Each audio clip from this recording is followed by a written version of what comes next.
One of the most common New Year's resolutions is to read through the Bible in the coming year.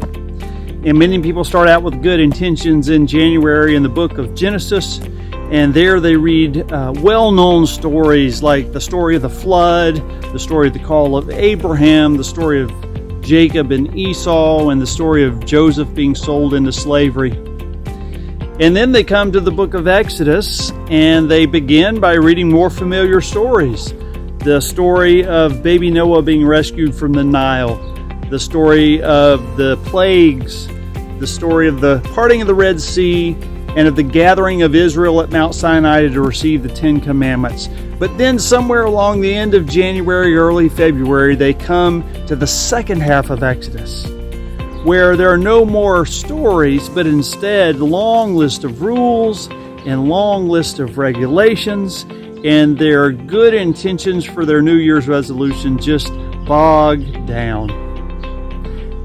This section of Exodus is often misunderstood, and I wanted to show you how these list of regulations and even a list of blueprints for something like building the tabernacle is full of deep truth for us today. So beginning in Exodus chapter 25, we actually have a long list of detailed instructions that describe how to build the tabernacle. It starts in Exodus chapter 25 and runs through chapter 31. And then we get a repeat of the same material for 5 more chapters to close out the book.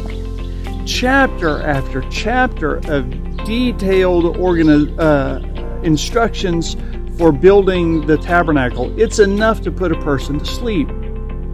Many people skip over this kind of material just like they skip over the long genealogies. But I tell my students all the time, don't skip the genealogies and don't skip these long lists because they're there for a reason. They actually teach some deep theological truths. So if you look at this long list of instructions for building the tabernacle, you'll actually discover 2 things. First of all, if you open up your Bible, you'll see that it begins in chapter 25 and ends in chapter 31, and it ends with a reference to the Sabbath.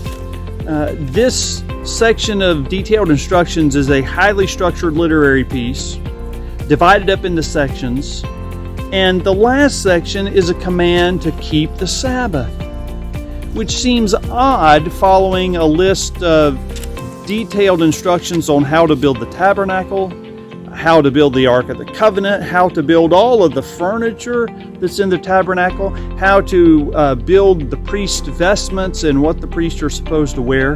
Why would we then get a command to keep the Sabbath? It seems out of place. Until you go back and look at the whole structure of this section.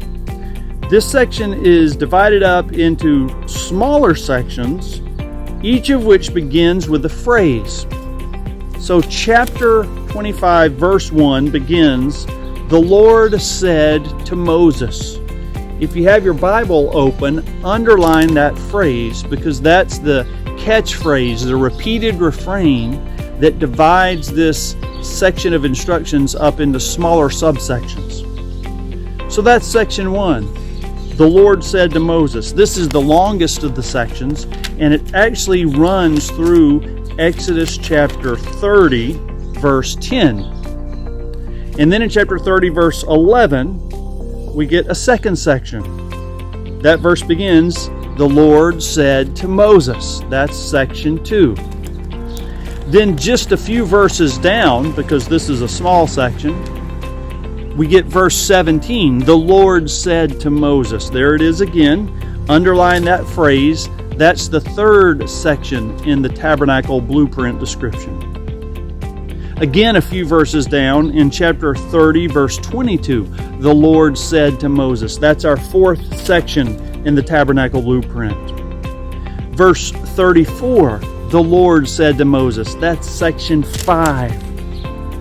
Chapter 31 begins, "The Lord said to Moses." This is our 6th section. So 6 sections in this blueprint description that give instructions for every detail of how to build the tabernacle. And then chapter 31, verse 12. One final time, and the Lord said to Moses, this is the seventh section in the blueprint narrative. So you have 6 sections which describe the creation of the tabernacle and all of the furnishings that go into the tabernacle and even the vestments for the priests.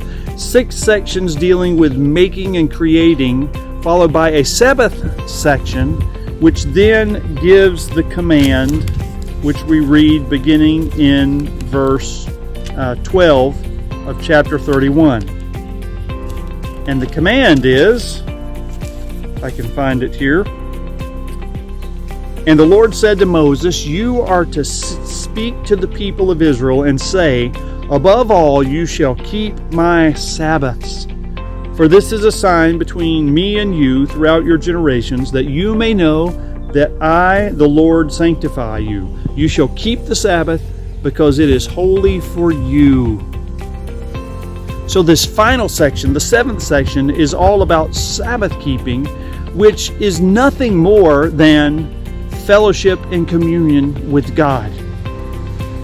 What you now begin to see is that this long description of the construction of the tabernacle actually mirrors the creation account in Genesis 1 and 2, where we have 6 days of God creating and making and shaping and forming this wonderful world that we live in, all for the purpose which is described on the 7th day of creation.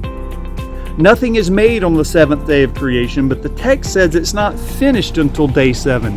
That's because day 7 is all about fellowship and communion. That's why this world was created. And that's why the tabernacle was created.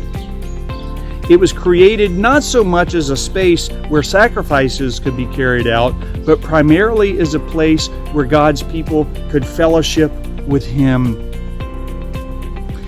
That points us to a valuable truth, that God's greatest desire is to fellowship and commune with His people. That was true for Israel, and it's also true for us today. And that, my friend, is good news.